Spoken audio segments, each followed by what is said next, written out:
Hello, my name is Williams Costa and I am a researcher at Voxa Labs. I will now present a research paper entitled An Investigation of 2D Key Points Detection on Challenging Scenarios Using Depthwise Separable Convolutions, a hand pose estimation case study. This research was done together with Lucas Figueiredo, João Marcelo Teixeira, João Paulo Lima, and Veronica Tyler. As expected, we tackled the task of 2D key points detection, in which, given an image or frame of a video, we aim to estimate the 2D locations of important features in the image. For human-computer interaction, this task may be generalizable in multiple contexts such as hand pose estimation, body pose estimation, and facial landmarks detection. Convolutional neural networks have been extensively applied to extract features from images and in particular to detect 2D key points. However, models based on CNNs are often computationally costly, requiring high-end GPUs to achieve interactive frame rates. Besides, deep CNNs often output redundant output features, increasing the overall computational cost, processing features that might not be useful at all. In this sense, depthwise separable convolutions may be used to accelerate inference time and select more descriptive output features. In an experiment performed by Stephen Mallah and in their PhD thesis, they swapped the first two convolutional layers of a model proposed by Zeiler and Fergus for the task of image recognition with depthwise separable convolutions. And they noticed a significant reduction on the number of trainable parameters, which may allow more efficient models to be executed in mid-end GPUs or embedded devices. However, reducing the number of trainable parameters may prejudice the overall accuracy of the system and may be especially prejudicial for systems that are extensively used for tracking purposes, in which native challenges are expected, such as loss of focus, motion blur, and occlusions. In this work, we explore the usage of depthwise separable convolutions for 2D key points detection in the context of hand pose estimation, focusing on challenging scenarios for the task. Our main contributions are an optimized architecture for 2D hand pose estimation using depthwise separable convolutions, which gain an improvement of 12.8% on average on inference time, and keeping a loss of under 1 pixel in accuracy. We also propose an augmentation on the stereo benchmark dataset, which is a dataset for the task of 2D hand pose estimation containing real images, and we propose an augmentation strategy to comprise simulated challenging scenarios. We also propose an analysis of the impacts of each challenging scenario on dense against depthwise models. We based our research on the PoseNet model, which was proposed by Zimmerman and Brox, to detect 2D key points given an RGB image as input. This is a simple, straightforward architecture based on convolutional blocks and polling layers. We chose this specific network since many approaches that are based directly or follow the same baseline as PoseNet have been extensively applied on the literature for the task of hand pose estimation. Also, since PoseNet is directly inspired by convolutional pose machines, many other models are also relatable to PoseNet, such as OpenPose, which is a model for the task of body key points detection. The proposed optimization is achieved by swapping the dense convolutional layers for depthwise convolutional layers, followed by ReLU activations. The first 15 convolutional layers, however, have the weights preloaded from convolutional pose machines, and therefore are not swapped. We evaluate our approach using two datasets. The first is the rendered hand pose dataset, which is the synthetic dataset proposed by Zimmerman and Brox, and is our first step during the training procedure, followed by the training on the stereo benchmark dataset, which is a dataset containing real images that was proposed by Zhang. We split each dataset into a train and evaluation split. For the rendered hand pose dataset, we call them RTrain and RVal, and for the stereo benchmark dataset, we call them STrain and SVal. However, since our proposal is to also evaluate PoseNet and our proposed optimization on challenging scenarios, we augment STrain and SVal by adding artifacts relative to those specific challenging scenarios. We refer to the augmented dataset as STrain star and SVal star. The focused lenses are one of the artifacts present on this augmented dataset, and they usually happen when an image is captured out of focus. This causes a blurry effect that leads to the loss of important features in the image that would otherwise help algorithms. We simulate the defocused lenses artifact using Gaussian blur with three different kernels, 7x7, 13x13, and 21x21. In this image, we have the same input image, however, they are from different versions of the dataset. The original image is from the stereo benchmark dataset, while each other image is from the augmented dataset S-Train star. Another artifact is the motion blur, which is a common condition in tracking scenarios due to the movement of the target object or camera in the scene during exposure time. It occurs more commonly when cameras are placed on moving vehicles or held by humans. We simulated this challenge using horizontal motion blur with three different kernels, 15x15, 30x30, and 45x45. Again, we have the original image and the versions of the S-Train star. Occlusion denotes cases when a part of the target object is not visible in respect to the camera's line of sight. Due to the massive loss of features, occlusion is a challenging task for many tracking solutions. And in this experiment, we cover the hand region with a black rectangle, with areas representing 10% of the region of interest, which is the bounding box around the hand, 20% and 30%. Again, we have the original image and the direct comparison with the S-Train star dataset.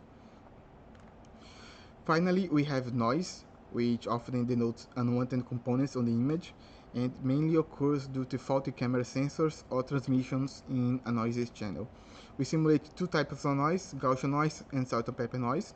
Gaussian noise is the most common type of noise, resulting from captures on poorly illuminated environments or high temperature from the sensors, and salt and pepper usually happens when errors are found in the image acquisition process.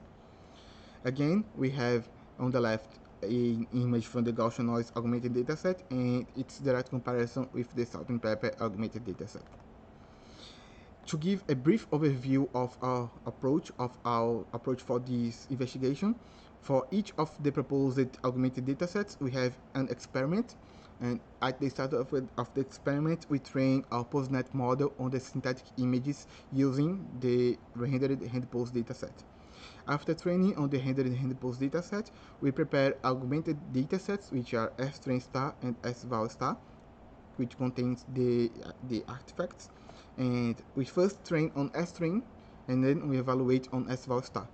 This gives us an insight of how our model is able to how a model is robust against challenges that it has not seen before. In a different experiment, we train on synthetic images and then train on S-Train star and evaluate on S-Val star, which gives us insight of how well our model is able to generalize and be able to learn how to deal with these challenging scenarios. So we have two configurations of PostNet, which are dense and depthwise, dense being the model with the dense convolutions, the original model proposed by Zimmerman and Brox, and depthwise being our variation of that model using depthwise separable convolutions. And our configurations were evaluated using the following metrics.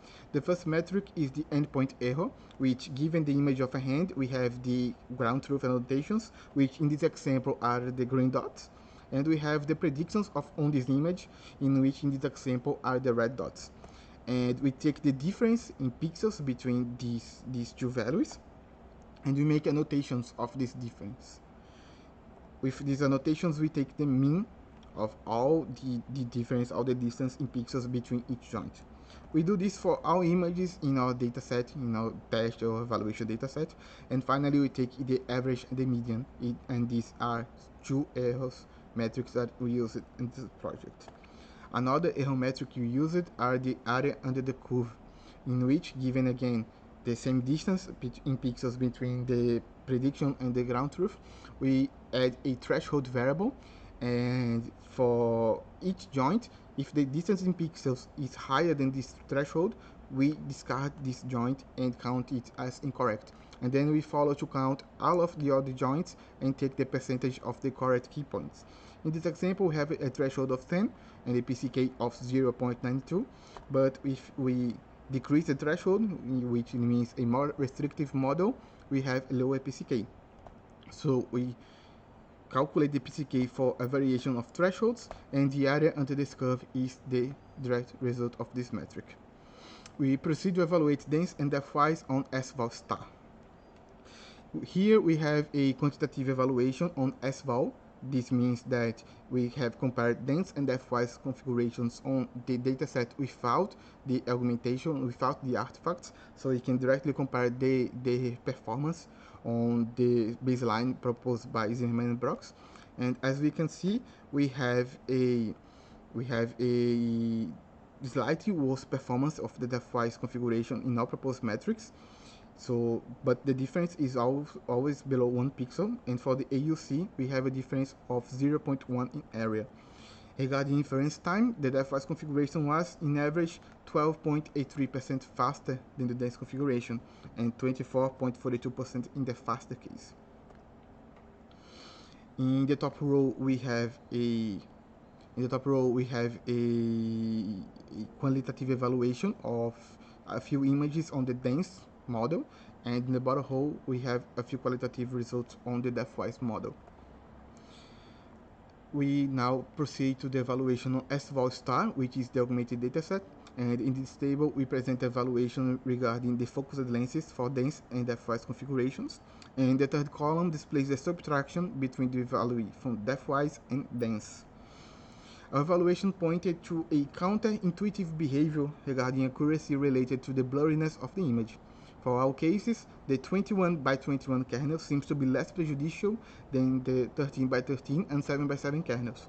Currently, we have no hypothesis regarding this curious behavior. In addition, training the dense version on S-Train star resulted in a slightly worse result in all metrics, which suggests avoidance of this specialized training procedure for this specific challenge, while the opposite happens in depthwise, pointing to the need of this specialized training. Here we have a qualitative evaluation of the images on the defocused lens dataset, being in the left column the dense and in the right column the depthwise model. In this table we present the evaluation on SVAL star regarding motion blur. Training on S-Train star improves the overall accuracy against this challenge, and the depthwise architecture presents better results on the 30 by 30 kernel for the mean EPE and AUC metric, and performs worse when evaluated with 15 by 15 and 45 by 45 kernels. Again, we have a qualitative evaluation of the original images and the images with the respective augmentations. Regarding occlusion, the quantitative evaluation indicates that both models are able to handle occlusions well up to a certain point. The depthwise architecture is outperformed by a small margin when considering only training on S-Train. However, when training on S-Train star, the depthwise architecture gains performance slightly better than dense. Again, we have a qualitative evaluation of the images in the occlusion dataset. For Gaussian noise, we have a EPE metric that points out how heavily noise affects the task of 2D hand pose estimation. And training on S-Train star significantly improves the accuracy metrics, indicating that this specialized training is useful in this scenario. And the similar behavior for the salt and pepper noise, also pointing out that the depthwise architecture is robust against this specific challenge when trained on S-Train star. And again, we have a few images. In the topmost row, we have the Gaussian noise, and in the bottommost row, we have salt and pepper noise. So an overview of the results is that the depthwise architecture takes more advantage of the augmented training procedure. Occlusion is the least affected case, and noise are the most affected case, followed by motion blur. And finally, in this work, we performed an exploration of the use of depthwise separable convolutions for the 2D key point estimation problem, conducting experiments on the context of real-time hand pose estimation on RGB images. We compared the use of PoseNet on dense against depthwise architectures and showed that this optimization leads to improvements in inference time with gains up to 24.42% in the best case and 12.83% in average for inference, while keeping the accuracy loss below 1 pixel. The speed up in inference time facilitates the use of deep learning models in real time, allowing for natural interaction and various other technologies to be in range for a wider public. And thank you very much for your attention.